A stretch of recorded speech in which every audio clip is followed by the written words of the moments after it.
দর্শক, আমি জান্নাতুন নাইম আপনাদের সবাইকে স্বাগত জানাচ্ছি মুক্তমঞ্চে। আমাদের এই অনুষ্ঠানের পৃষ্ঠপোষক ইস্পাহানী মির্জাপুর চা, এবং আজকে আমার সাথে মুখোমুখি রয়েছেন জাতীয় রাজস্ব বোর্ডের সাবেক চেয়ারম্যান এবং সাবেক সচিব বদিউর রহমান। জনাব বদিউর রহমান, আপনাকে স্বাগত এবং অসংখ্য ধন্যবাদ স্যার, আজকের এমন পরিবেশের মধ্যে আমাদের স্টুডিওতে আসলেন। কেমন আছেন sir? I'm better than before, inshallah. Sir, বিফোরটা মানে কত before? Always. My today is better than yesterday and tomorrow will be better than today, hopefully, inshallah. Sir, আপনার আগে কলাম লেখা হতো, যুগান্তরে দেখতাম, চেতনায় বুদবুদ। তো ইদানিং মনে হয় লিখছেন না? জি, এটা 2023-এর শেষের দিকের পরে আর লিখছি না। তার কারণ আমি তো 2008-এর ফেব্রুয়ারি থেকে এটাতে নিয়মিত লিখেছি। জি, গোলাম সরোয়ার সাহেব সম্পাদক ছিলেন, মতিঝিলে অফিস, সেখান থেকে শুরু করলাম।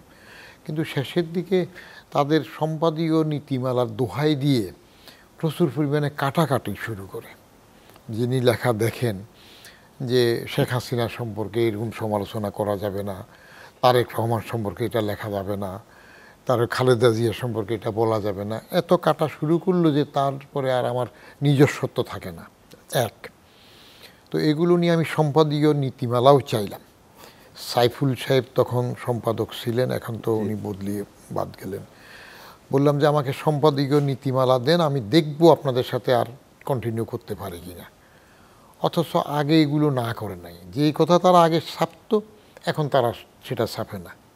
ওরাই আগে আমি আওয়ামী লীগকে আলী লিখতাম, বাংলাদেশ জাতীয়তাবাদী দলকে বাজাদ লিখতাম, আলী বাজাদ। এটা আমার ফেভারিট টার্মিনোলজিতে আমি বাংলায় বলতাম। পরে দেখি আলীবাজাদ বলে যে না, এটা লেখা যাবে না। তো এত রেস্ট্রিকশন শুরু করছিল বিশেষ করে, এবং আবার ক্যাপশন, শিরোনাম। আমি যে শিরোনাম দিলাম যেটাতে ক্যাচওয়ার্ডে বোঝা যায়, পরে দেখা গেল যিনি দেখতেছেন তিনি আমার থেকে তো মহাপণ্ডিত। পত্রিকায় চাকরি করলে যারা থাকে, সাংবাদিক, সম্পাদক, এরা তো সবসময় জ্ঞানী হয়। রাজনীতিবিদ আর সাংবাদিক, এদের দুই শ্রেণীর কাছে তো যত বড় নেতাই হোক সবাই হইলো ভাই, ছোটো ভাই। হ্যাঁ, বাচ্চা, আন্ডা বাচ্চাও হয়তো তার দাদার বয়সী লোককেও ভাই বলবে। এটা মজার ঘটনা একটা বলি। সালাউদ্দিন ইউসুফ মন্ত্রী, আমি তখন ডেপুটি সেক্রেটারি হেলথে।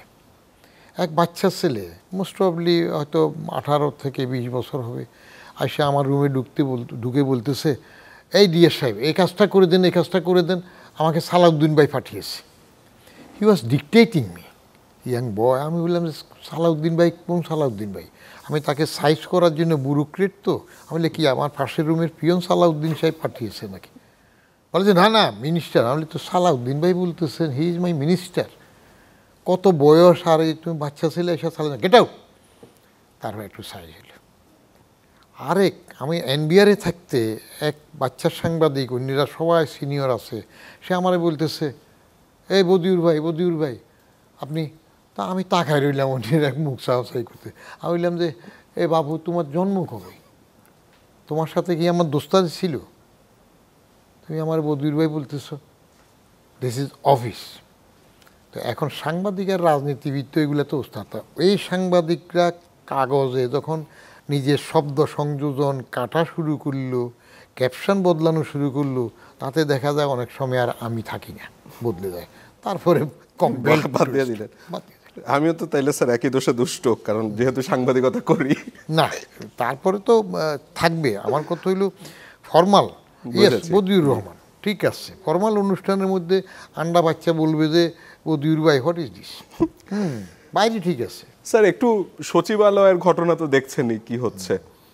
তো আমি আপনার বইটা অবশ্য পুরো পড়ে শেষ করা হয়নি, ডোমুরিয়া থেকে সচিবালয়। তো একটা জায়গায় দেখলাম যে আপনি লিখেছেন যে আমলা এবং জনগণের সম্পর্কের মাপকাঠি যেন তখন শাসক ও শাসিতের, মানে আপনি আগেকার কথা বলছেন। এবং যখন আপনি পাকিস্তান সিভিল সার্ভিসের কথা বলছেন, আপনি তাদের সম্পর্কে বলছেন যে you are born to rule, not to be ruled. এবং একটা জায়গাতে আপনি লিখেছেন যে আপনি প্রায়ই নাকি মজা করে বলেন যে এটা হচ্ছে ইভিল সার্ভিস। সচিবালয় স্যার হচ্ছেটা কি? মানে অনেকেই বলেন যে তাদের দুর্নীতি করার এখতিয়ার নষ্ট হয়ে যাবে বলেই নাকি এমন আন্দোলন হচ্ছে। মতবিরোধ তো থাকতেই পারে। দুর্নীতি করার কোনো আইনই এখানকার মানুষ যদি নিজের থেকে না বদলায়, দুর্নীতি বন্ধ করতে পারবে না। তার কারণ যিনি দুর্নীতি বন্ধ করার জন্য কথা বলেন, তিনি নিজেই দুর্নীতি করেন। যেই আসছে যেখানে আসছে আমরা দেখলাম তো আগের থেকে, রেয়ার এক্সেপশন ছাড়া। দুর্নীতি বন্ধ হবে বললে তো আমরা খুশি হব, আমি তো এক নম্বরে খুশি হব। এখানে আসছে যে আইনের যে সংশোধনীটা 2008-এর চাকুরি আইনের যে সংশোধনী অধ্যাদেশটা জারি করলো, এটার মধ্যে 79-এর স্পেশাল প্রভিশনসটা নিয়ে আসছে। ওখানে একটা বিশেষ বিধানে কিছু ছিল তাড়াতাড়ি করে শাস্তি দেওয়ার, যেগুলাতে শর্টকাট ব্যবস্থা ছিল। 2018 সালের চাকুরি আইন হওয়ার সময় ওটা বাদ দিয়েছে। এখন আবার সরকার সেইটুক সংশোধনের মধ্যে ঢুকাচ্ছে, যেখানে normally appeal and discipline rule যেটা আছে সেখানে তো চার্জ ফ্রেমের কতগুলা স্তর দেয়া আছে। লঘুদণ্ড হলে কিভাবে হবে, নোটিশ কয় দিনের দেবে, গুরুদণ্ড যদি পাওয়ার মতো অভিযোগ হয় তখন কয় দিনের দেবে, তদন্তকারী হবে, তদন্ত বোর্ড হবে।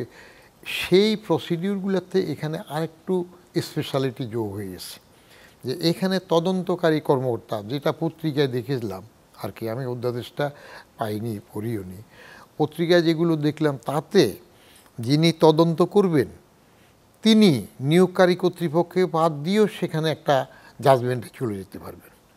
অথচ ডিসিপ্লিনের অ্যাপিল রুলের মধ্যে বলা আছে তাকে শাস্তি দিতে হলে এই নিয়মগুলো ফলো করে ফাইন্ডিংস দেওয়া হবে।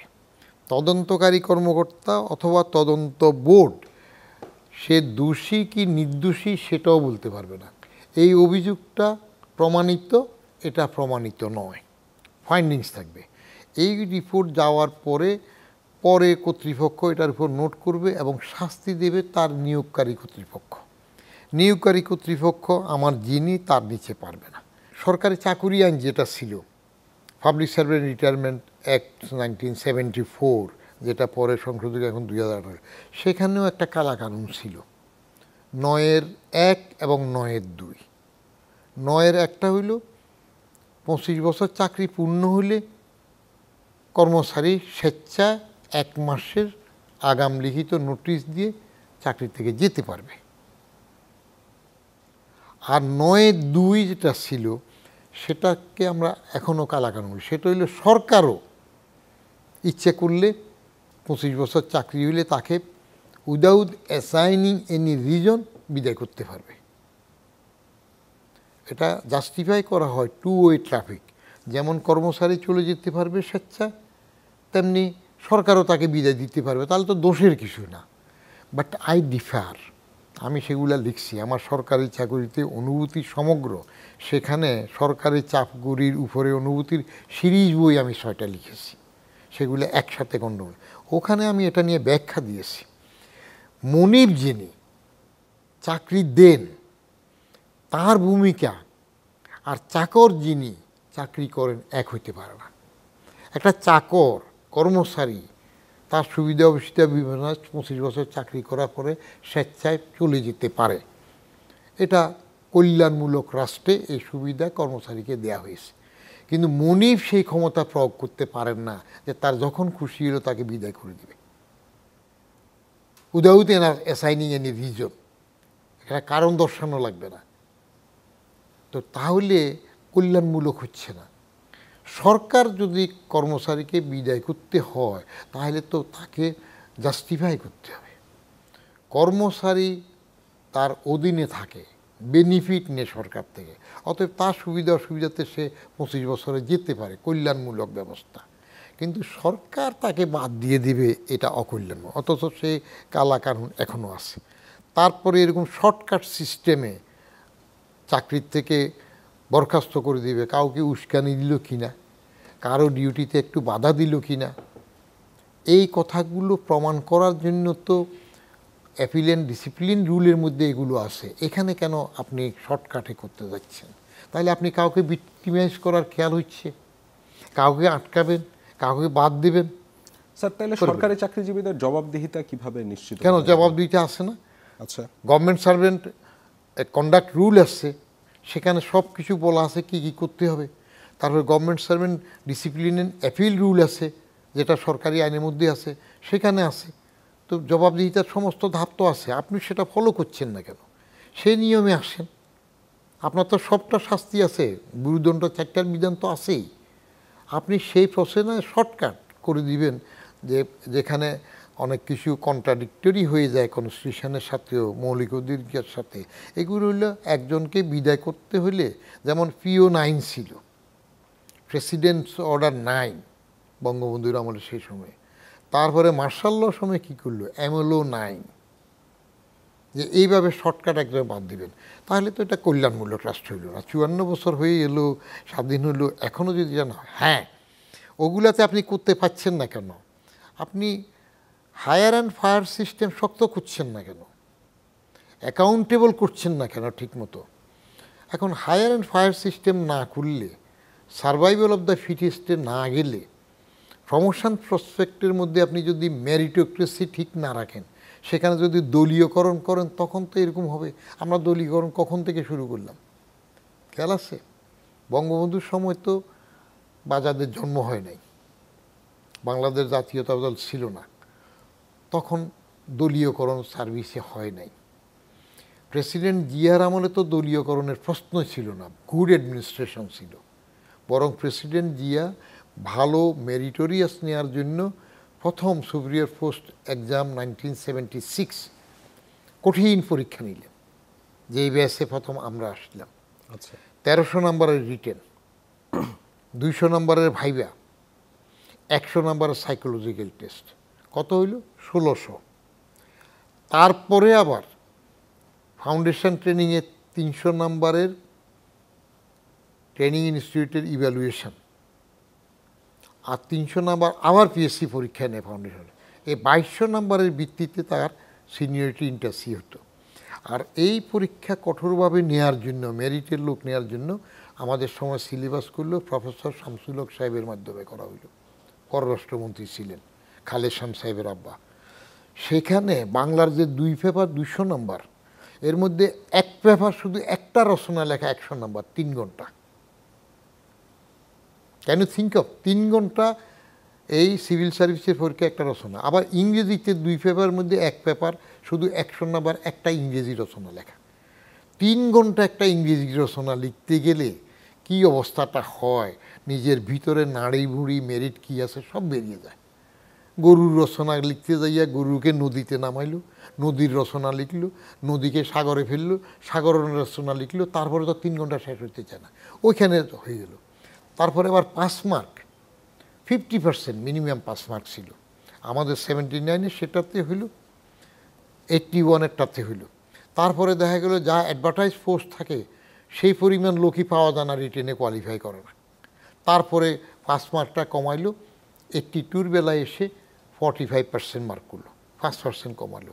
তো সে মেরিট সিস্টেমটা তো পরে এসে উঠিয়ে দিল, সেগুলো চলে গেল। আপনি ট্রেনিং, তখন কঠোর ট্রেনিং ছিল, সেটাও হালকা হয়ে গেল। তো আপনি সিভিল সার্ভিসকে দলীয়করণ যখন শুরু করলেন, মনা যখন হইল, তখন শুরু হয়ে গেল অধঃপতন। প্রেসিডেন্ট জিয়ার সময় হয় নাই, সাত্তারের সময় হয় নাই, এমনকি এরশাদের সময়ও এই মনাগিরি ছিল না এই পর্যন্ত।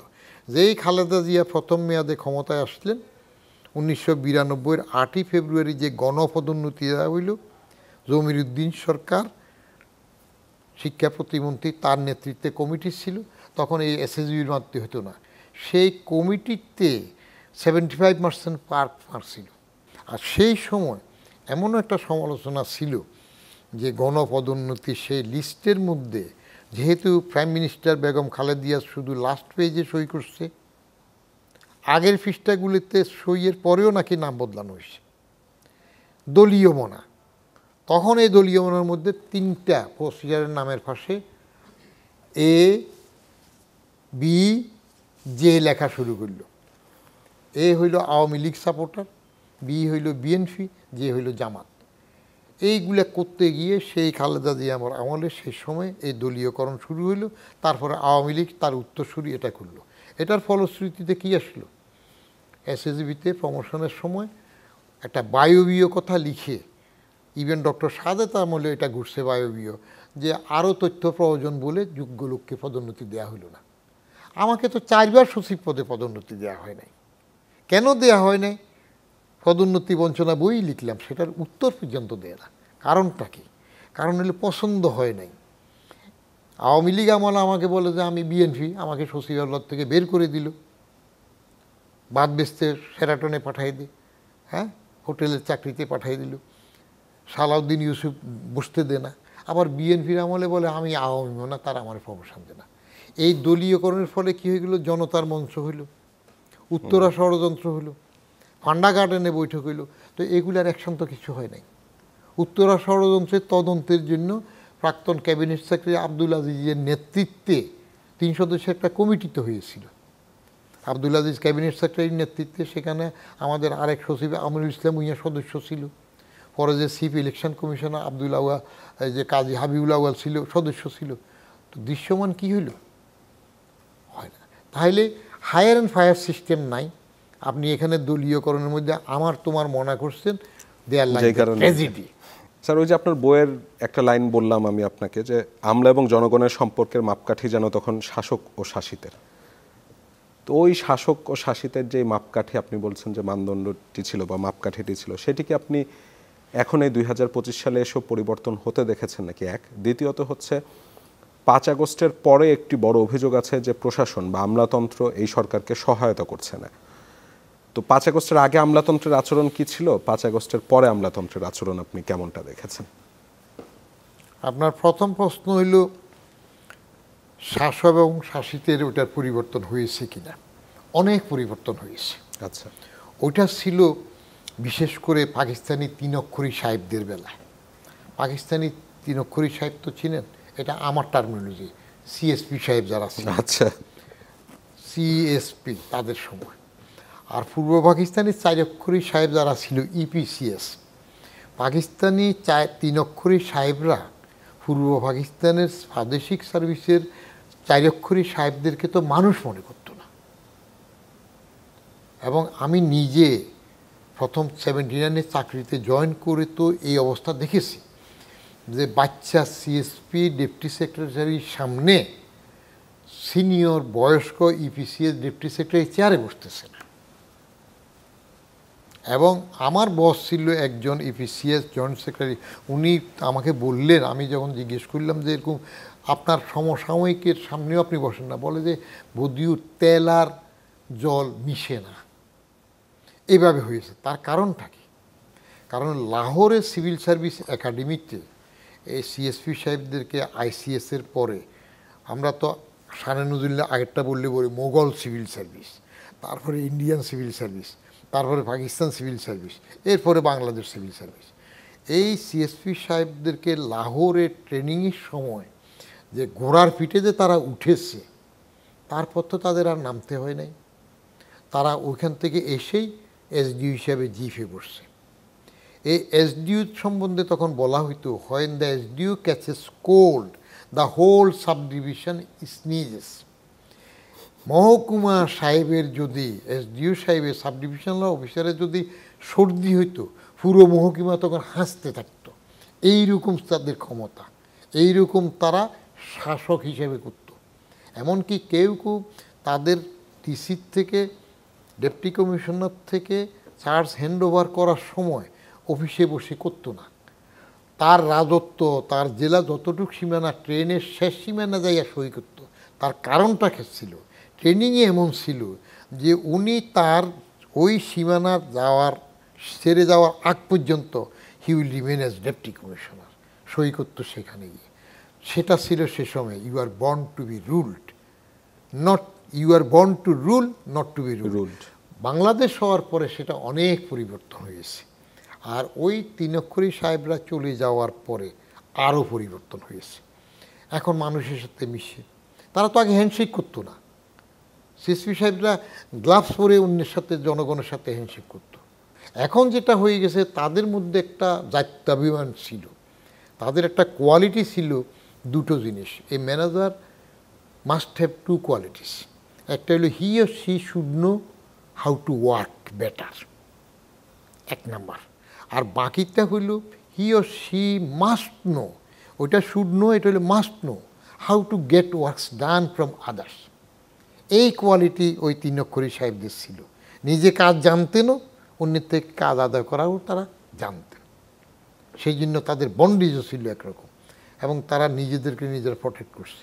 এখন দলীয়করণ, যেমন আমার ব্যাচে 79-এ প্রমোশনের সময় প্রথম যখন সচিব পদে পদোন্নতি দেওয়া হইলো, আমাদের ব্যাচের অনেকগুলো প্রথম দিকের লোককে প্রমোশন দেয় নাই। কারা দেয় নাই? ওই আমাদের ব্যাচেরই কোর গ্রুপের বিএনপি মোনা যারা ছিল তারা তাদেরকে ব্যাক বাইটিং করে দিয়ে নেয়। পরে তত্ত্বাবধায়ক আসার পরে ফেলো, আমাকে তো 4 বার দিয়ে নেয় এইসব মোনাগিরির জন্য। পরে তত্ত্বাবধায়ক আসার পরে আমি সচিব হইলাম। তো এই দলীয়করণ মনা হওয়ার পরে সিভিল সার্ভিস পতনে হলো, আর রাজনীতি এখানে একটা মারাত্মক রোল প্লে করেছে। রাজনীতিকরা এদেরকে টেনে নেওয়া শুরু করলো। এখন দুঃখ করে মাঝে মাঝে শেখ হাসিনা শেষের দিকেও বলে যে আমাকে একটা টিওনও পাত্তা দে না, ডিসি সাহেবরা মানে না। মানবে কোত্থেকে? আপনি তো তাকে মাথায় উঠাইলেন, তাকে তো নিয়মের বাইরে আপনি তাকে প্রশ্রয় দিয়েছেন, তার থেকে কলাটামুলেটা সুবিধা চেয়েছেন, তাকে আনি স্টেজে বক্তৃতা দিচ্ছেন। ঢাকার ডিসি শওকত আলী সাহেব, মানিকগঞ্জের প্রেসিডেন্ট জিয়া গেলেন মিটিং হবে, কিন্তু যেই রাজনৈতিক কথা শুরু হবে তার আগে উনি স্টেজ থেকে নেমে চলে আসছেন। আমি বদিউর রহমান মিটিং করতে চলে গেলাম প্রেসিডেন্ট জিয়ার সাথে নাটোর গণভবনে, ক্যাবিনেট সেক্রেটারি কারামত আলী সাহেব, জয়েন্ট সেক্রেটারি নুর নবী চৌধুরী, আমরা একসাথে মিটিংয়ে।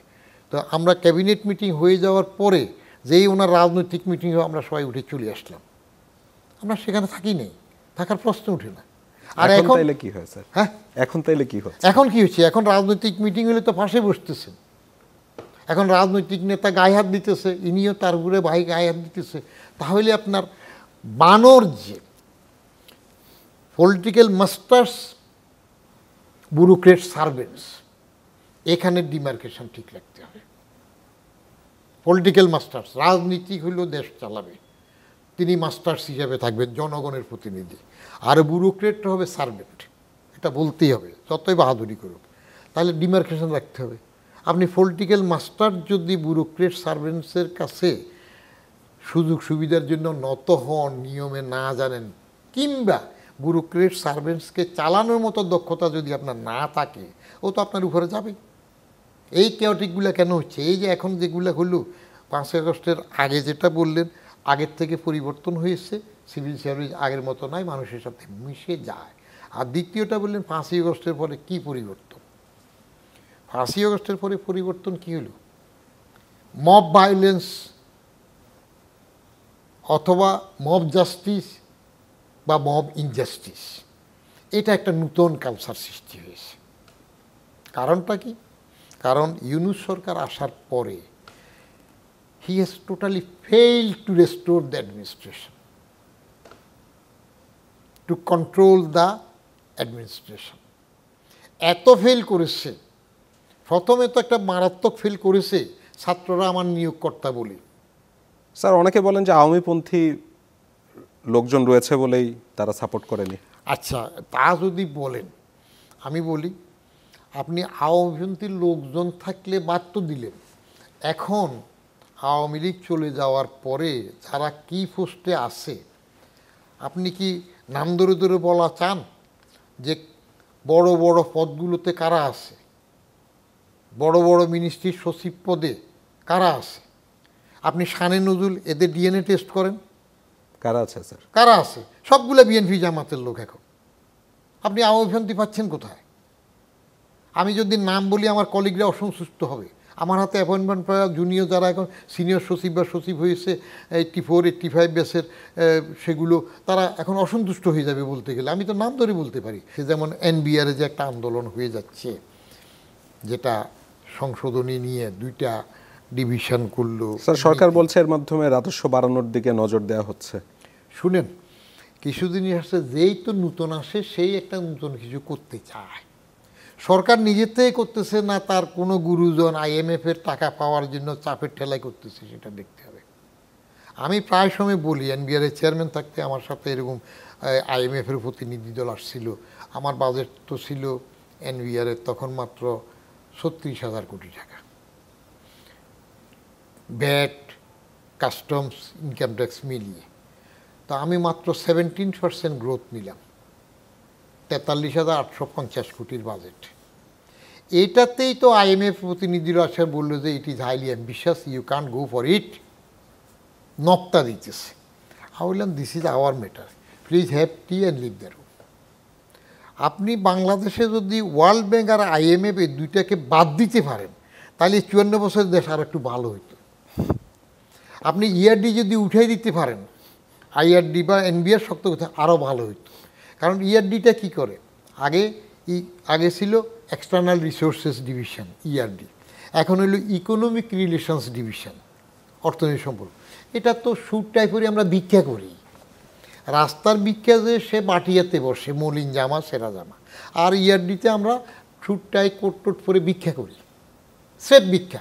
তো আপনি এরকম ভিক্ষার জন্য, মশিউর রহমান সাহেব যখন সেক্রেটারি, আমি তখন সেখানে সিনিয়র অ্যাসিস্ট্যান্ট সেক্রেটারি, আমি একদিন কথা সময় বলছিলাম ৭৬টা সেকশন, কোনো কাজ নাই।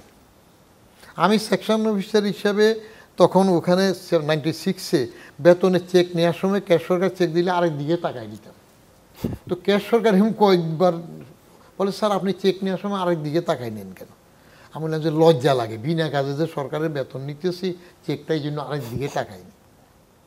আমি যখন এডিশনাল সেক্রেটারি হয়ে 2টা এডিশনাল সেক্রেটারির দায়িত্ব পালন করতেছিলাম একসাথে 17 মাস, সাইবুর রহমান তখন অর্থমন্ত্রী, আমারই তো তখন 3 ঘন্টার কাজ থাকতো না 2টা এডিশনাল সেক্রেটারির দায়িত্ব একা পালন করি। তো আপনি ৭৬ এত বড় সাম্রাজ্য কেন রাখছেন? আমি জাপানে গেলাম, সেখানে তারা তো ফরেন মিনিস্ট্রি একটা উইং দিয়ে এটা চালাচ্ছে। তো এখানে ফরেন মিনিস্ট্রি, তো আপনি বেদরকারি রাখছেন ভিক্ষা বৃত্তি করার জন্য। প্যারিস কনসিটিয়ামের ইতিহাস মনে আছে না? আগে সুন্দর একটা ব্রিফ কেস নিয়ে প্যারিস কনসিটিয়ামে ভিক্ষার জন্য চলে যাওয়া, আর পরে নাম বদলাইলেন কি এদের থেকে টাকা পাওয়ার জন্য। এখন আর ডোনার বলেন না, বাণিজ্যতে লাগে, বলে যে ডেভেলপমেন্ট পার্টনার, উন্নয়ন সহযোগী। উন্নয়ন সুযোগ। আরে সাহেব, যে টাকা দেশে দাতাই থাকে, আপনার সহযোগী কেমনে হয়? স্যার ওটা তো ইন্টারেস্ট রেট খুব কম, মানে অলমোস্ট দেয়াই লাগে না। হ্যাঁ, দেয়া লাগে না, না কম কি 1% বা সাথে তারা যখন টাকাটা দেয় কিছু তো আপনি জবাবদিহিতাও নিশ্চিত করে যে প্রজেক্টগুলিতে টাকা যাচ্ছে। ভালো আছে, সেই জন্য জবাবদিহিতা নিশ্চিত করে, সেই জন্য তো আমাদের প্রজেক্ট এইডের অংশটা খরচ করতে পারে কম, ওই অংশটা পিএটা খরচ হয় কম, কারণ বেশি দেশ থেকে টাকা নিলে স্যার ইন্টারেস্ট রেট অনেক বেশি। আচ্ছা, আপনি ইন্টারেস্ট বেশিতে যাচ্ছেন কেন? চুরি তো থামাইতে পারতেছেন না। খোদ বঙ্গবন্ধু বলল না, গাজী আমার কম্বলটা কই? সবাই পায় সোনার খনি, আমি পাই চোরের খনি। কেন বলছি? তার মানে চুরি তখন থেকে। স্যার তাহলে এই চুরি থামাবেন কিভাবে? মানে সরকারি অফিসাররা যে দুর্নীতি করে এটা তো সর্বজন স্বীকৃত। এনবিআর এর স্যার আপনি চেয়ারম্যান ছিলেন, এনবিআর নিয়ে তো আরো অভিযোগ করে আপনার মাঝখান দিয়ে আপনার মতিউর কাণ্ড, ছাগল কাণ্ড হইলো, সেই সময় তো এগুলো নিয়ে আমার লেখাও আছে, বললামও। করে, থামাবে কে? আসেন, প্রথম সরকার আসেন বাংলাদেশ হওয়ার পরে, তাদেরও তো স্যার একটা সেলফ ব্যাপার থাকা উচিত, রিয়ালাইজেশন, জনগণের টাকা নিচ্ছে, জনগণকে থাকার দরকার সরকারি অফিসারদের। আচ্ছা, আপনি রিয়েলাইজেশন থাকলে দুর্নীতি 3 কারণে থামা যায় না, আপনি সেগুলো জান। 1 নাম্বার হইল আইনের ফাঁক ফোকর, রাষ্ট্রীয় আইন ঠিকমতো প্রয়োগ হয় না, তাইলে একদিক দিয়ে ফ্রি হয়ে গেল, কেমন? এখন বাকিটা কি হইল? সামাজিক মানমর্যাদার স্বীকৃতি। আগে পাকিস্তান আমলে 50s শেষের দিকে আমরা ছোটো থাকতে 60s প্রথম দিকেও দেখেছি, গ্রামের যে চাকরি করতো কেরানি ফেরানি, তার একটু পেট মোটা হলে বলতো যে ঘুষ খায়, তাই পেট মোটা হয়। এবং ঘুষ খায় জানার পরে জাগাতো, তখন তো বেশি দেখানো হইতো টাকা হইলে একটু জমি কিনতো বেশি দেশে, কেমন? ওরকম ঘুষখোর জানলে সমাজের পঞ্চায়েত তার দাওয়াতে যেত না, মোল্লা মৌলবি যাওয়ার প্রশ্নই উঠত না। এখন কিন্তু মোল্লা মৌলবি ওই ঘুষখোরের দাওয়াতে বেশি যায়, কারণ হাদিয়া বেশি দিতে পারে, তো বড় নোট দেয়, সমাজপতিরাও যায়। তাহলে সমাজ দুর্নীতি মেনে নিচ্ছে। আবার দুর্নীতির টাকা হইলে পাপুল এসে এমপি হয়ে যাবে, তার বউরেও করে ফেলবে, টাকা দিয়ে বেচা কিনা হচ্ছে, নমিনেশন পাচ্ছে, তো সমাজ মেনে নিচ্ছে। আইনের ফাঁক ফোকর তো গেলেও সেটা কিছু করতে পারলেন না, আর সমাজ আপনার এই দুর্নীতি মেনে নিচ্ছে। এবং মানতে মানতে সমাজের কী অধপতন হইল। গ্রামের রাস্তা দিয়ে আপনার বড় একটা ওই হামার তোমার গাড়ি কি আছে না, দামি গাড়ি নিয়ে যাচ্ছে, আমার কোনো কাজে লাগে না, তারপরে মানুষ যাইয়া তারে অযথা সালাম দিচ্ছে। সোশ্যাল স্ট্রাকচার মধ্যে এলিটিসিজমে এসে ও সোর কিনা সেটা দিয়ে বিনা দরকারে সালাম দিচ্ছে। তাহলে সমাজ দুর্নীতিকে মেনে নিচ্ছে। আমি একটা বিয়ের ফর্দের অনুষ্ঠানে গিয়েছিলাম, ছেলে মেয়ের মধ্যে একটু ফিটিস ফ্যাটিস আছে। মেয়ের বাপ একটা বড় পজিশনে ব্যাংকে চাকরি করে, ছেলের বাপ আমার এনবিআরের একজন সুপারডেন্ট টুপারডেন্ট টাইপের হবে। মেয়ের বাপ মা তোই বিয়ে দিতে রাজি না, কিন্তু যার নয়নে যারে লাগছে রে ভালো, এবং আমাকে বললো যে আপনি একটু ফর্দের সময় আসেন, রাজুকের এক চেয়ারম্যানকেও নিল। তো মেয়ের বাপ বিরক্ত হইয়া ভাবলো যে একটা চাপ দেয়, বলে যে কাবিন হবে 10 কোটি টাকা। এখন ছেলের বাপ তো আমার চিনে, কারণ আমি আমার আসতে কানের কাছে বলি, স্যার আমার চাকরির পজিশন দিয়ে 10 কোটি তো কাবিন লিখতে পারবো না ছেলের, আমরা সম্মত টাকা ক্যাশ দিয়ে দেব, কিন্তু কাবিন লিখতে হবে কম, কাগজে কলমে। তাহলে আপনি সমাজ মেনে নিচ্ছে, এরা হচ্ছে সমাজের মধ্যে। তো আপনি সোর প্রাইমারি স্কুলের টিচারকে তো এখন চেয়ার দিবেন না। ওই যে বাটপার যে চুরি করতেছে গাড়ির মালিক, আরে করাপশন যেতে যেতে রাজনীতিতে পৌঁছে গেছে, রাজনীতি 1 নম্বর করাপ্ট হয়ে গেছে। ইউনিয়ন কাউন্সিলের যে ওয়ার্ড মেম্বার, সে ওয়ার্ড মেম্বার কী হয়, সেও তো গাড়ি চালায়, এখন সেও গাড়ি কিনে, কোথায় টাকা পায়, তার বাপের পজিশনও তো আমি জানি, এলাকায় কারে কে চিনে না, কে কী ছিল। তো সমাজ এবং রাজনীতি দুইটাই আপনার মেনে গেছে, দুর্নীতি থামবে কেমনে? আবার থামাবে কে? সরকারি চাকরিদেরকে দুর্নীতি বলতেছেন, এটা থামাবে কে? Political masters. এখন পলিটিক্যাল মাস্টার যদি আমার সাথে শেয়ার করে আপোষে যায়, ও যদি নিজে চোর হয় আমার থেকে ভাগ নিতে যায়, তাহলে আপনি থামাবেন কাকে দিয়ে? আসেন বিচার ব্যবস্থা। তো বিচার ব্যবস্থাতে আমাকে ধরতে পারতেছেন না, আইনের ফাঁক করে পারতেছেন না। আর বিচার ব্যবস্থা আপনি কোথায় আস্থা রাখবেন? এক সময় এক বিচারকরা, বিচারপতিরা হাইকোর্ট সুপ্রিম কোর্টে বলে দিচ্ছে 21শে আগস্টের গ্রেনেড হামলার জন্য এতজনের ফাঁসি। আরেক সময় বিচারকরা এসে বলতেছে কুল্লে খালাস, ওটা হয় নাই। এই যে জামাতের আজহার, এটিএম আজহার 13 বছরের মুক্ত হইল, এটা আপনি বলতে পারেন যে রাখে আল্লাহ মারে। ফাঁসি যদি তাড়াতাড়ি হয়ে যেত তাহলে মুক্ত হইতে পারত না। তো এখন বিচারকরা বলতেছে তাদের আগের বিচারক হাইকোর্টে, সুপ্রিম কোর্টে, অ্যাপিলেট ডিভিশন, রিভিউ সবটাতে ফাঁসি পাস, কেমন? এখন আসা বলতেছে কুল্লে খালাস। তো আপনি তাহলে বিচার ব্যবস্থাতেও তো কারোর বিশ্বাস করতে পারতেন না। আবার একদল আসা যদি বলে যে এটা ঠিক হয় না, আপনি করবেনটা কি? তো আপনার দুর্নীতি থামবে কেন? কারণ সমাজে তো দুর্নীতি চলতেছে, সবাই মেনে নিচ্ছে। বাকি একটা পথ শুধু থার্ড থাকে, কোনটা? সেটা হইল আপনার নিজের ইমানি, নিজেরটা নিজের বিবেচনায়।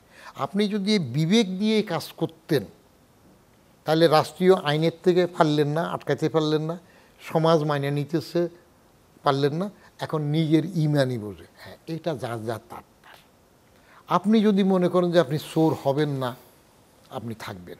কাজ করা যায় স্যার এইভাবে? ইয়েস, করা যায়। এক্সপেরিয়েন্স কেমন ছিল? 100 বার করা যায়। আমি করেছি না। আমি যখন চাকরিতে ঢুকলাম, ক্যাডার জবে প্রথম বাংলাদেশ ব্যাংকে ঢুকলাম, এর আগে তো জীবনে প্রথম শুরু করলাম এসএসসি পাস করিয়া 50 টাকা বেতনে মোকারা আলিয়া মাদ্রাসায় শিক্ষকতা করলাম। তারপরে ইন্টারমিডিয়েট পাস করে একটা হাই স্কুলে শিক্ষকতা করলাম। আমার হেডমাস্টার, আমার শিক্ষক ছিলেন, নিয়ে গেলেন, এই 150-200 টাকা যা দিল। তারপরে অনার্স পাস করে চলে গেলাম সরফেশন কলেজে। জ্যাকব ছিল না একটা প্রতিমন্ত্রী, গৃহমন্ত্রী, জ্যাকব তখন ছোট ছিল। 74 সালে সরফেশন কলেজে ইংরেজির প্রফেসর হয়ে চলে গেলাম। প্রিন্সিপাল সাহেব নজরুল ইসলাম সাহেব আওয়ামী লীগের এমপি ছিলেন, ভালো মানুষ ছিলেন। হল থেকে খুঁজে নিয়ে গেলেন। উনি আমারে বললেন যে বদিউল সাহেব, আমি তো প্রিন্সিপাল, আমার থেকে বেতন বেশি দিলে তো আমার প্রিন্সিপালগিরি থাকে না, আমার পরের বেতনই আপনার 600 টাকা। ওই 600 টাকার থেকে যখন 100 টাকা আব্বার জন্য পাঠাইতাম, আমার আব্বাকে আমার জবাব দিতে হইল। পাঠানোর পরে উনি চিঠি লিখলেন, তুমি বেতন কত পাইলা, 100 টাকা আমাকে পাঠাইলা কিভাবে? এখন আপনি এই জবাবদিহি পাবেন। পারিবারিক জবাবদিহিতে থাকতে হয়, সেটা এখন নাই। চলছি না আমরা। তারপরে এরপরে চাকরিতে আসলাম, ইসলামিক পাবলিক স্কুল অ্যান্ড কলেজে জয়েন করলাম। 400 টাকা বেসিক, 2টা অ্যাডভান্স ইনক্রিমেন্ট 30-60 টাকা, 460 টাকা দিয়ে দিল। চলছে না। আসেন ব্যাংকে ডুবেন করলাম, বাংলাদেশ ব্যাংকে 475 টাকা ক্লাস 1 স্কেল, চলছি না। সেন্ট্রাল রোডে বাসা ভাড়া নিতে গেলাম নতুন বউ নিয়ে, 400 টাকা ব্যাংক দেবে, বাসা ভাড়া নিতে হবে, কিন্তু চুক্তি করতে হবে। তো বাসা ভাড়াতে 400 টাকা না দেওয়ার জন্য খোঁজ নিলাম, বাড়িওয়ালির স্বামী নাই, হ্যাঁ, নাজুর আম্মা একজনে শিখাই দিল বুতার গলির থেকে, বলে যে নাজুর আম্মারে পা ধরে সালাম করলে আর খালা ডাকলে খুশি হয়। তখন বউয়ের চুল তো হাঁটুর নিচ পর্যন্ত। আমার কাছে আমার বউ বিশ্ব সুন্দরী, স্লিম বডি, সুন্দরী, শাড়ি পরাইয়া লাল 200 টাকা শিমু সাহেবে নিয়ে দুইজনে একসাথে ওনারে সালাম করলাম, খালা নতুন বউ নিয়ে আসছি, বাসা নেব। ব্যাস 25 টাকা কমাই দিল। খালা ডাকছ, পাদরে সালাম করছ, যা 375 টাকা। চলছে না? 25 টাকা কমের জন্য পাদরে সালাম করে চলছে না? চলে আসছি না? 77, 78-এর দিকে থাইল্যান্ডের রেশনের চাল আসতো, সেই চালগুলো গরম গরম খাইতে গেলে ব্যবসা গন্ধ, ঠান্ডা হইলে প্লাস্টিকের মতো শক্ত হয়ে যায়, ভিতরে কঙ্কর পড়ে, তো মুখে কামড় পড়ছে, পানি গিলে খেয়ে ফেলছি, চলছে না? তো সেই রেশন চাল থেকে তারপরে ইরি চালে আসলাম, ফাইজামি আসলাম, নাজির চাল খাইতেছি এখন 80 টাকা কেজি। চলছে না? আস্তে আস্তে সব হয়।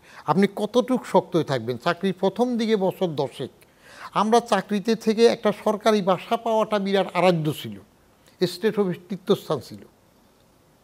আর এখন চাকরিতে জয়েন করে গাড়ি কিনে ফেলে, হাউকাম চিন্তা করে ফ্ল্যাট হয়ে যায়। আপনার সমাজ এবং রাষ্ট্র মেনে নিচ্ছে, সব চোর একসাথে কোরাস হয়ে গেছে, এর মধ্যে বড় চোর এসে গেছে, আপনার বললে তো এরা শুনতে চায় না। রাজনীতি বড় চুরিতে চলে গেছে, মাস্টার্স অফ দ্য কান্ট্রি, যারা দেশ চালায় তারা যদি চোর না হইতো তাহলে চাকর বাকর চুরি কেমনে করে? প্রশ্নে ওঠে না। আপনি ধরেন না, এখন করুক, আর যে আসে সে তারটা। হাসিনা যখন ক্ষমতায় আসলো, আজম যে চৌধুরী তার বিরুদ্ধে মামলা করলো না, আরও কিছু মামলা হইল, সবগুলো কুল্লে খালাস। এখন ইউনূস সাহেব আসলো, তার মামলা নাই। ওমা এনবিআরে 660 কোটি নিয়ে কত টাকা ট্যাক্স পাবে সেটারও কোনো খবর টবর নাই, শ্রম আইনে সেটারও খবর নাই। এখন যে যায় লঙ্কা সে রাবণ হয়ে যায়। আপনি বিচার করতে হইলে আগে আমারটা করবেন। আমি তো বলি, আমাকে রাস্তার কেউ জিজ্ঞেস করুক, এখন আপনি সরকার যদি একটা বলে দুর্নীতি থামাবে, ঢাকার সমস্ত বাড়িগুলো জরিপ করুন না, কার বানায় কোন বাড়ি আছে, ধরুক না, ধরছে না তো। 111 সরকার এসে করলো কি? আমাকে একটা বিরাট লিস্ট ধরাই দিল, এর এই দোষ, এর এই দোষ। আমি বললাম যে ধরেন আপনারা, আমার সহায়তা পাবেন, কিন্তু আমি জোর করি তো আমার ট্যাক্স পেয়ারকে অযথা করব না। ওমা তারপরে তারা কি হয়ে গেল? মাস্টার ল, মুন্সি ল হয়ে গেল। ব্রিগেডিয়ার কর্নেল সাহেবরা আমার ওখানে মিটিং করতে গেল, আমি এ গল্প বললাম একদিন। আমি বলে শুনেন, মাস্টার ল ভালো, মুন্সি ল হয়ে গেলে অসুবিধা। বলে যে স্যার বুঝলাম না। আমি বলে মাস্টার ল হইলে মাস্টার যখন ছাত্র পড়ায় তখন টাকা দিলে নোট সেরা ফাটা আছে কিনা গুইনা টুইনা দেখে নেয়, আর মুন্সি যখন কবর জিয়ারত করে যা দিয়ে হাজিয়া পকেটে ঢুকায়, গোনে না, দেখে না। তো আপনারা প্রথম তো মাস্টার ল ছিলেন, মাস্টার ল হইলে গ্রামের লোক মাস্টার ল উচ্চারণ করতে পারে না, মাস্টার ল কয়। আর এখন হয়ে গেলেন মুন্সি ল। তো কাকে ধরবেন? কোথায় গেল তারা? চলে গেল কেন? স্যার এনবিআরে তো মানে টাকার সুযোগ থেকে অবারিত, ওইখানে কিভাবে থাকলেন? ওভাবে এনবিআরের সময়টা টাফ যায় নাই স্যার? মানে সেখানে নাকি এসে এসে ডেস্কে টাকা দিয়ে যায়? হ্যাঁ, আপনি নিলে আপনাকে দেবে, আপনি যান, অসুবিধা কি? আমিও তো পেয়েছি। আমি প্রথম এমডিআরে যাই বসেই তো দেখলাম যে বিরাট পানির বোতল আসছে। এটা নিয়ে ফারুক মেহেদি আমার উপর একটা লেখাও লিখছে, পানির বোতল, বিরাট বিরাট পানির বোতল, ফিল্ড ওই যে কী কয় বোতলজাত পানি না কি আছে। তো একদিন দুদিন পরে আমি পিয়ন যে ছিল তারা জিজ্ঞেস করলাম পানি কে দিয়ে যায়? বলে স্যার কোম্পানি দেয়। তো আমি ভাবলাম বোধ চেয়ারম্যানরা একটু ইজ্জত করে আলাদা। তো পয়সা কয় পয়সা নেই না। আর কাকে দে? কয় স্যার সবাইকে দে। ও মা কী গো, এত দরদি কেন? তো একটা সেক্রেটারি আরেকজনের বিনা পয়সার পানি খাবে কেন? খাচ্ছে তো সবাই। বন্ধ করে দিলাম। তা আমি বন্ধ করলাম, বন্ধ হইল। মোবাইল, এনবিআরের চেয়ারম্যানের জন্য এক কোম্পানি একটা আলাদা মোবাইল দিয়ে রাখছে। এমনি সরকারের সচিব হিসেবে লাল টেলিফোন, ডাইরেক্ট টেলিফোন, ফিএ টেলিফোন, বাসাতে লাল টেলিফোন, ডাইরেক্ট টেলিফোন, কত টেলিফোন। একজন সচিবের এত কথা বলারই বেশ সময় করে। তারপরে মোবাইল তো আছে, এরপরে একটা মোবাইল এক্সট্রা। কী গো এই মোবাইলটা কার? স্যার এটা কোম্পানি দিয়েছে, কী জন্য? সৌজন্য। ওমা কী বাবা, কি বোন বিয়ে দিচ্ছে না, বোন বিয়ে করলে সৌজন্য কী জন্য? বলে স্যার দে তারা বিল, কত বিল লাগে না। তা আমি বললাম যে বিলের কিন্তু একটা স্টেটমেন্ট পাঠাইত। স্টেটমেন্ট দেখি যে আল্লাহ 24 ঘন্টা যদি টেলিফোন করে কন্টিনিউয়াস, তাহলে তো এত বিল হওয়ার না, লোকালের যে রেট ছিল তখন। বললাম যে এত বিল কেমনি করে? এটা তো ওভারসিজের কল ফ্রি ছিল লতিফ। তারা বললাম যে একটা চিঠি দিয়ে ফেরত দাও, এটা দিয়ে দাও। আমার নিচের দিকে মেম্বার সাহেবরা দুই একজন এসে একটু আমতা আমতা করতেছে, স্যার পরের চেয়ারম্যান সাহেবের একটা সুযোগ আপনি নষ্ট করে দিতেছেন। আমাকে ডক্টর রফিক ওখানে মেম্বার ছিল 81 বেসে অল ক্যাডারে ফার্স্ট, ও বলছিল, বলে স্যার এনবিআর চেয়ারম্যান যদি বাঘের দুধ খাইতে চায়, ও বাঘের দুধ হাজির হয়ে যাবে 1 ঘন্টার মধ্যে। তো সেই জায়গায় একটা টেলিফোন ওকিন্নি ফকিন্নির ফুট থেকে শুরু করে সেলফিসের লোকের যদি নজর ছোট হয়, ফাও টেলিফোন ব্যবহার করতে চায়, এত টেলিফোনের পরেও সরকারই তো ফ্রি দিছে, ফাও পানি খেতে চায়, দুইটা নজির ছোট্ট বললাম, আর আপনি কীভাবে ঠেকাবেন? স্যার আমরা আলোচনার প্রায় শেষে চলে আসছিলাম, তা আপনার একটা অভিজ্ঞতা জানতে চাচ্ছিলাম। মানে সরকারের তো রাজস্ব নিয়ে খুব মাথা ব্যথা, আমরা সবসময় বলি ট্যাক্স জিডিপি রেশিও হচ্ছে one of the lowest in the whole world. তো ট্যাক্স কালেক্ট করার আপনার এক্সপিরিয়েন্স স্যার, অভিজ্ঞতা কেমন ছিল? এখন আপনি কীরকম দেখেন ট্যাক্স কালেক্ট হয়? কারণ সামনের অর্থ বছরে সালেউদ্দিন সাহেবও মনে হয় পরোক্ষ করে নজর দিবে, মানে প্রত্যক্ষ কর যেটা বড় বড় ব্যবসায়ীদের কাছ থেকে নেওয়ার কথা, সেটা কি খুব বেশি কখনো কালেক্ট করা গেছে আমাদের? যায়নি। আমি তো সেটা ব্রেক থ্রু করতে চেয়েছিলাম, এবং আমার সময়ে 43,850 কোটি টাকার বাজেট নিলেও 17% গ্রোথে, কিন্তু আলটিমেটলি আমরা তো আরও অনেক বেশি 47,000 কোটির উপরে পেয়েছি। ড্রাইভ দিয়েছিলাম এবং চ্যালেঞ্জ দিয়েছিলাম, এখনও সেই চ্যালেঞ্জ বলবৎ আছে। কোনো একজন থেকে জোর করে বেদরকারিভাবে টাকা নিয়েছি কিনা আপনি বলেন? I am ready to face still. টাকা আসছে, কিন্তু সমস্যা হইল এনবিআরের লোকজনও টাকা আদায়ের জন্য মনোযোগী হয় না, সে ন্যাশনাল স্পিরিট নাই, সরকারও চায় না। আমি যখন এভাবে টাকা আদায় করতেছিলাম, আমাকে তো খোদ ফখরুদ্দিন মির্জা আজিজরা বদলিই করে দিল, থাকতেই দিল না। এমনকি ফখরুদ্দিন সাহেব তো রাত্রের 11টা আমাকে টেলিফোন করলো যে বদিউর রহমান, আমরা বলি কি আপনি বলেন কি? আমরা স্যার রাজস্ব লাগবে না, আপনি দেখবেন আমি কি জোর করে নেই কিনা। বলছে কত ভাবেন? 500 কোটি, 1000 কোটি, 5000 কোটি। ওয়ার্ল্ড ব্যাংকে ছিল তো ফখরুদ্দিন সাহেব, তার কাছে এইসব টাকা তো কোনো ব্যাপার না। আমি বাড়ি বাড়ি জরিপ করে, যে জরিপের কথা বললাম, জরিপ করে অন দ্য স্পট টিআইএন দিয়ে আসবো লোকজনকে। প্রাথমিকভাবে কয়েকটা এলাকাতে, ধানমন্ডি, গুলশান, বনানী, লালমাটিয়া, উত্তরা, এই জাতীয় 4 এরিয়াগুলোতে। এটা আমি একটা প্রোগ্রাম নিলাম এবং সেটা অ্যানাউন্স করে যাব। এক পুলিশের একজন অফিসার থাকবে, আমার এনবিআরের 2 জন থাকবে, লোকাল কাউন্সিলর বা মেম্বার যিনি থাকবে। আমরা পত্র পত্রিকায় আগে অ্যানাউন্স করব কোন দিন কোন এলাকায় জরিপে যাব। টাকা সরাসরি আছে, খালি ধরে নিয়ে আসা। এবং তখন আমি হিসাব করে দেখলাম ধানমন্ডিতে ছোট্ট 2 রুমের একটা ফ্ল্যাট বাসা নিতে গেলেও মিনিমাম 20,000 টাকা লাগত 2007 সালে। জি, তো মিনিমাম 20,000 টাকা যদি বাসা ভাড়া দেয়া হয়, তাহলে বাকিটা কি হাওয়া খেয়েই থাকে? তখন তো এর ট্যাক্সের যে হিসাব, সেখানে তো আপনার 2,40,000 টাকা, 1,20,000 টাকা ঘুরে হিসাব করে টরি করলে আসা যায়। আমাকে সে জরিপ করতে দিল না, আমার ভিতরে কোনো লোক আউট করে দিল। একটা ইংরেজি পত্রিকার প্রথম কলামে আসলো এটা নিয়ে, ফখরুদ্দিন সাহেব, মির্জা সাহেব আপনি কি শুরু করলেন? মানুষের মধ্যে ভীতি। কেন ভীতি সঞ্চার হবে? It will be well head of time announced publicly, paper, radio, টেলিভিশনে অ্যানাউন্স করে যাব। সব দিল না।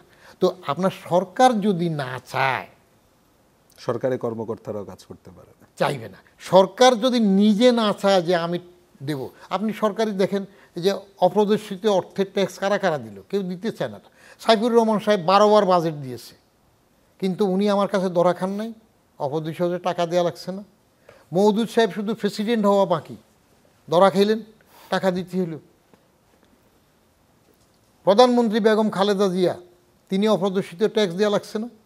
তো এখন বৈধভাবে প্রাপ্ত টাকাও যদি সরকার নিতে না চায় এবং দিতে না চায় তো করবে কি? এনবিআরের চেয়ারম্যানের ঘাড়ে কয়টা মাথা সরকার না চাইলে? স্যার শেষ আরেকটা ব্যাপার জানতে চাচ্ছিলাম, মানে বাংলাদেশের বর্তমান রাজনৈতিক প্রেক্ষাপটকে আপনার কাছে একরকম অনিশ্চয়তা মনে হচ্ছে নাকি?